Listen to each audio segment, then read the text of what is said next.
Hey, what's going on here? TJ Leach with a Woody's Traction product video for you today.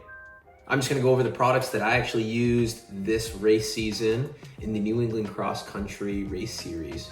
We primarily race on lakes, however, the surfaces do change, which can require different traction products. When there is a terrain race, I do have a set of Woody's Traction products that I rely on. Then we also use Woody's Traction for trail riding as well. Let's start front to back and start with the runners that were used in the 2025 season.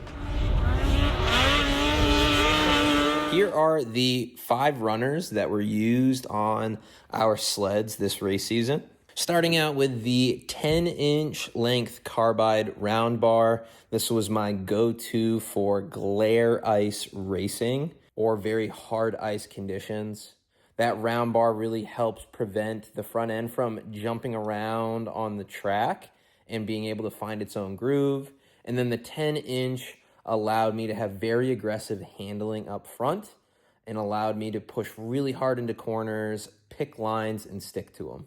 Up next, we have the 8-inch round bar. I would use these if I was running less studs in the back, just to allow the front and rear traction to be a little bit more balanced. That would be on a track that had a little bit more hairpin turns, more turns than there are straights. As I started to get more comfortable pushing the sled into corners, I found the front end drifting a little bit, and 8 inches just wasn't enough. That extra 2 inches to the Carbide length helped prevent that from happening. I'll still run these 8 inches specific for certain terrain races where there's really icy surfaces that build up in the corners. If the snow conditions are pretty low and hard packed, I'll rely on these for nice, smooth, low fatigue handling and performance of the sled.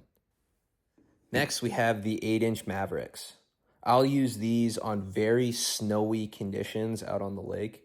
For example, the Aquasic 150 weekend this year was extremely snowy. An ice groove did form in a lot of corners. However, there was some good snow buildup in the corners, and these just allowed the front end to be able to steer a little bit more predictably and confidently when in those deep snowy sections of the track. I do have a set of 10-inch round bars, but I actually didn't even unpackage them because I found these were just aggressive enough and handled really well in the conditions I needed them to. Moving on to some trail-specific runners.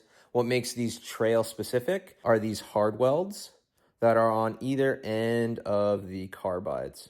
Those hard welds help increase the durability and lifespan of the Carbide. That hard weld will eat up rocks or dirt that might come in the runner's path and skip it over or help save the sharp bit here on the Carbide. As you can see on this set of 8-inch round bar race Carbides that do not have a hard weld, that edge of the Carbide is really worn down, and that's from either driving across roads or hitting rocks or dirt, just completely shearing that right down. And as you can see here, these ones have been very well trail ridden. That edge is holding up a lot longer. I've used these in the past for low snow terrain racing, where it gets down to dirt really quick, but there might be a lot of ice in the corners, and I just need something that's a little bit more reliable or will hold up longer if I do end up hitting a really rocky or dirt section in a corner. And these hard welds might help prevent these Carbides from completely shearing off or getting too dull throughout the duration of a 100-mile terrain race. And last but not least, the Trail Edition Mavericks. These are an 8-inch long Carbide. I'll bounce between these and the round bars for trail riding, depending on what type of ski I'm using. I'll rely on a round bar if I have a more aggressive ski. Also, the round bars don't bend as easily as these Maverick shaper bars. Sometimes you might be turning and you hit a rock right in the middle, and these suckers will completely bend right in or kind of arc. I'll run shapers if it's very, very snowy conditions and I'm looking for the most front end bite. If I'm running a full travel height sled with a lot of limiter strap out or a lot of travel out on the front track, I'll run these Maverick to get the most traction on the front end.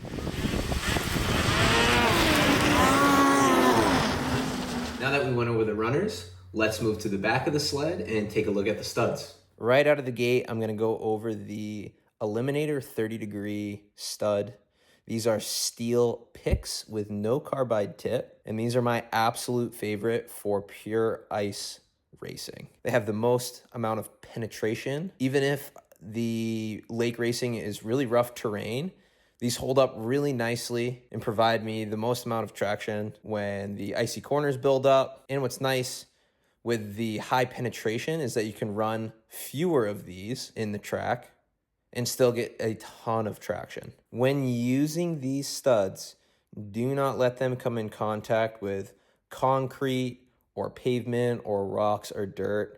They will get dull, they will bend, they will break, and then they become basically useless. Anytime that tip is dull, snapped off, or bent over, they do not penetrate as well as brand new sets.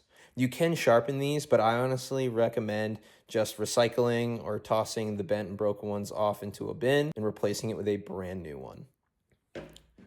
Following behind that Eliminator 30-degree, we have a Woody's trigger. These are a longer carbide tip stud. They don't penetrate as well as the Eliminator 30-degree, but they do provide more than, let's say, Gold Digger, which I do have in my lineup here, which is commonly used for trail riding. I'll use more of these for very soft ice conditions. Actually, the first year I raced in the Aquasic 150, I had a full height setup catalyst with these Woody's triggers, and I hooked up really great off the heads up start, and I felt pretty comfortable in all the corners, despite being on glare ice and how wet the track was. The rear end of the sled was very predictable in breaking loose. However, if I'm running a fully lowered ice setup, I'll stick with the ice picks. But these are a great backup option, especially if you don't have all Eliminator studs. We'll in fact completely stud one sled all with triggers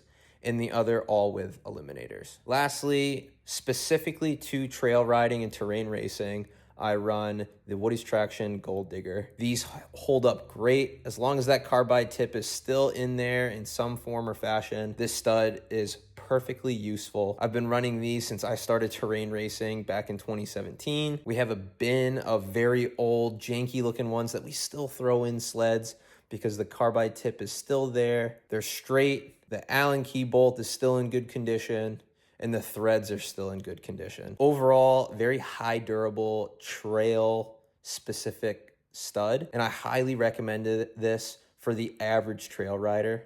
Even if you were to show up to a lake race with these, you could put more of them in your sled and you would still be somewhat competitive. They're not as aggressive as these two other options. And to be more specific on that, you may not be able to ride as fast or push harder into corners when running these in your sled. Hence why I go with the more penetrating options. And then just going over the backers that I use, a double backer and a single. I actually run these alternating up the middle on both of our catalysts, which ends up counting up to 144 studs up the middle. I'll do that for both terrain and ice racing. And then I'll add some on the outside with the single backers to add more traction and control in corners. These are all 2-ply studs, and because I run 13.52 Cobra tracks, these are 13.25 length studs. That allows you to be aligned with ISR rules of being 3/8 inch over the lug. There's a little bit of a nuance with these 13.52 Cobra tracks where the center part of these lugs are 1.25 inches, but these little nubs on the end make it a 1.352 track. However, these are allowed by ISR rules. Just make sure you have those 13.25 or 1.325 length studs, and you can find the different lengths on the Woody's website when looking up these products in the drop down. Thanks for watching this video. There's a lot to learn, a lot to know, a lot of information, a lot of products provided by Woody's Traction. I hope this video kind of narrows it down for you if and when you are racing in similar conditions or trail riding in similar conditions that I do. I'll have all the part numbers that popped up in the video in the description for all of the products that I used and went over today. Don't hesitate to leave a comment or head on over to my Facebook or Instagram and send me a message if you have any questions. Also, let me know what your favorite Woody's traction products are. Even if you do not race and you still use Woody's traction products, let me know what they are. Having these products on your sled improves safety and can make the sled handle and perform in an incredibly fun way and allow you to enjoy your sled as intended. And if you do race, what products do you find work best for you for performance, speed, and handling? Appreciate you watching, and I'll catch you in the next video.